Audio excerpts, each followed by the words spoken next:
I have some tips for you on taking care of African cichlids. I know some of you are considering getting into these big beasts. They're certainly worthwhile, but here's some basic tips that I've learned, some of them the hard way over the years in taking care of these kinds of fish. And first of all, first tip, when you feed them, spread the food around, because African cichlids, like other fish, will get into hierarchies and pecking orders, and the less dominant fish will not be able to get to the food, and they'll start to get skinny and show a sunken belly. You'll think it's parasites.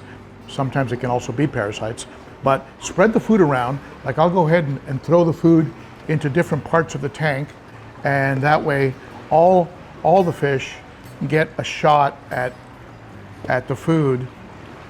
Even the little guys, like the brand new fish I just added from Andre over at Beantown Aquatics, they actually are having a good time getting into the having success getting into the mix of feeding.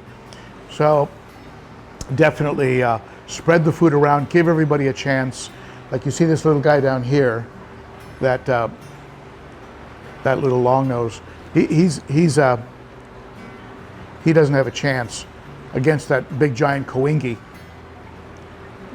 But by spreading it around, you're able to do that. Now, tip number 2, these fish they're very active. They'll show great color for you, but you've got to give them good quality food. They are susceptible to what's called Malawi bloat, which they fatten out and eventually they die. Very few fish I've seen come back from that. So get the best quality food you can, and by that what I mean is like in this case, I'm using some a combination in here. I mix it myself. I put some Sarah, which is very high quality, some Extreme, some North Fin, and I just shake it all up and put it into a container, and so they get a mix, just a cross section of food. I'll also provide them with frozen krill. From time to time, they get that as a treat, frozen krill. I don't give it to them too much, because you don't want to like overload them so that they block up. And I also, in that mix of food that I have, I include some veggie.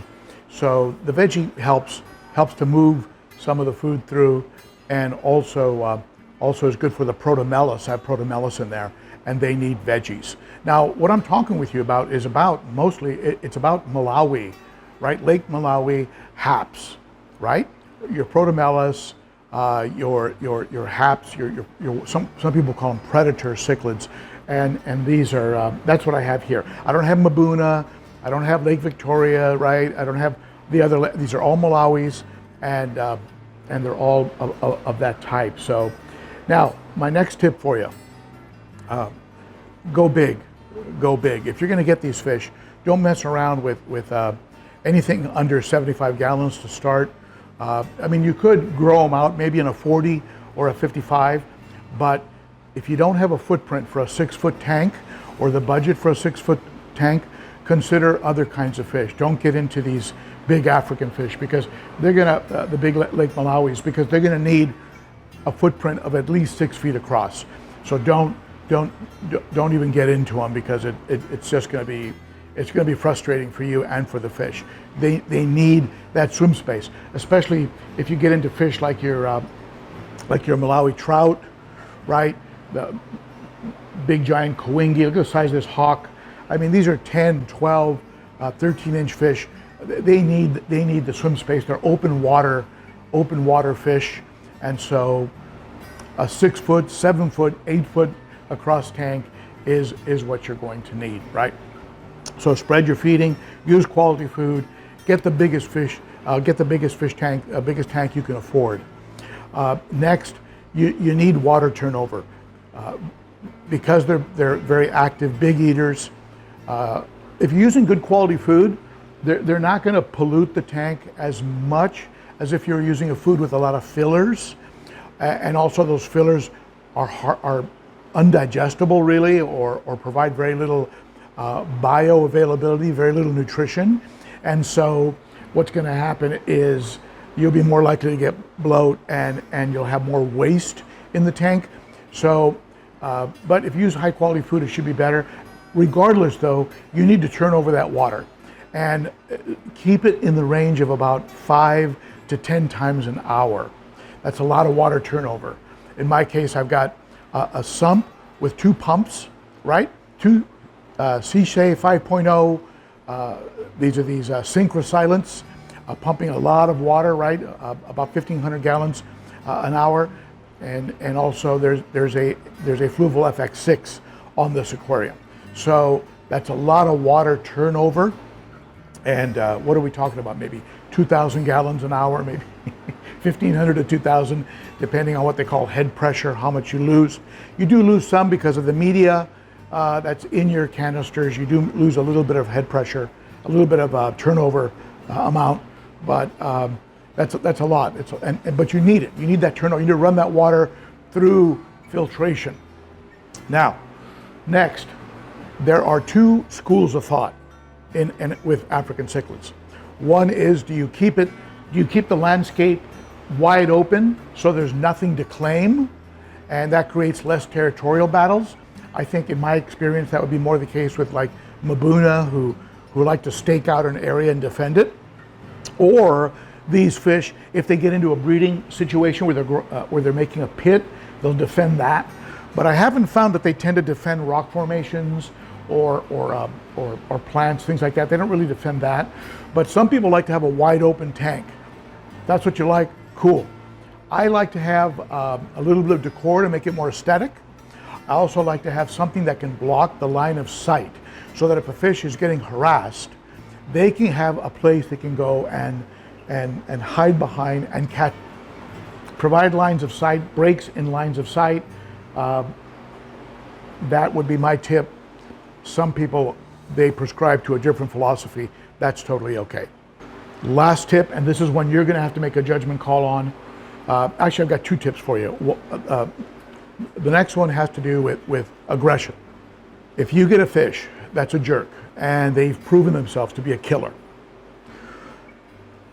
don't waste your time with timeouts, with redecorating, with lowering the temperature, with feeding more often. All those tips that you hear, I have found to just be complete nonsense. If you have a fish that's a bona fide killer, that is killed, that is relentless. I don't mean a fish that gets into it with one fish and maybe it goes bad, or chases a fish a bit and then stops. Maybe even creates a little fin damage, but then stops. That's not what I'm talking about. I'm talking about that relentless, never-ending pursuing until it's dead, and then corralling all the fish into one side of the tank because they're claiming the whole tank. If you've got one of those, find it another home. Don't waste your time, because it's going to create more aggravation, upset, and frustration for you than it's worth. Next, and on this one, you need to make your own judgment call on it. But some people like to stock the tank very heavily to spread out aggression. The philosophy, the idea being that when you have a lot of fish, it's hard for a fish to pick out one fish to destroy. So they do overstocking. With overstocking, you need overfiltering, right? You're going to be feeding more, you're going to be creating more ammonia, and so it comes with other factors. Other folks like to find a group of cichlids in a more lightly stocked tank, and in a 300-gallon tank, they'll keep maybe 5, 10 cichlids, right? In my case, I don't know what I'm up to here, maybe 20, but I'm going to try and add 3 or 4, maybe 5 more to this tank, so that I've added some recently from Beantown Aquatics. I had some in here already from a while back from the Cichlid Shack, and I also have some in here from Cunningham Tropicals. And I guess that's a bonus tip.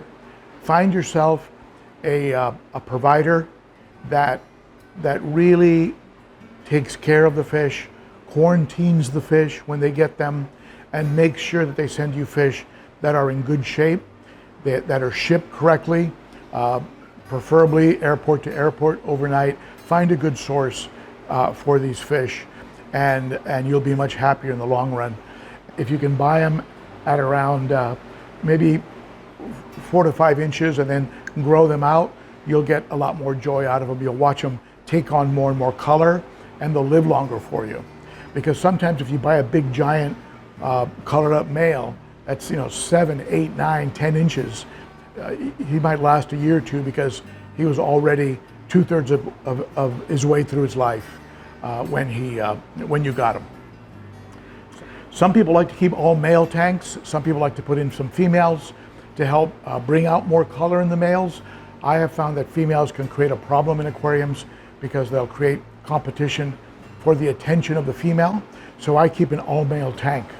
Some people like to include some females. I currently don't. So again, another thing to think about. All right, so what are your thoughts? Have you kept African cichlids? If you have, what's been your experience? What tips do you have? Share them below. We all learn from each other at this channel. I thank you very much for tuning in. If you liked the video, give it a thumbs up, subscribe, hit the bell, and that's it for me. I'll see you again soon. Bye-bye.